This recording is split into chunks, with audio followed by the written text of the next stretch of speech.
SS சைவ விருந்து சேனலின் புத்தாண்டு நல்வாழ்த்துக்கள்.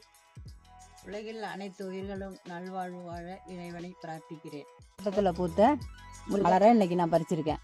இங்கே பாருங்க, சூப்பராக இருக்கு.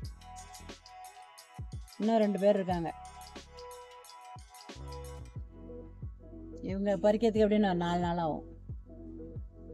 இது மாதிரி இந்த மகரந்தான் வந்ததுக்கு அப்புறம் பறிச்சாதான் ஃபுல்லாக பூத்துருக்குன்னு அர்த்தம்.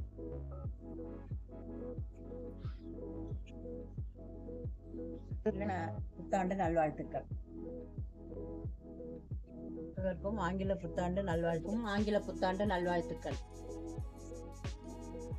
புத்தாண்டு நல்வாழ்த்துக்கள். புத்தாண்டு நல்வாழ்த்துக்கள்.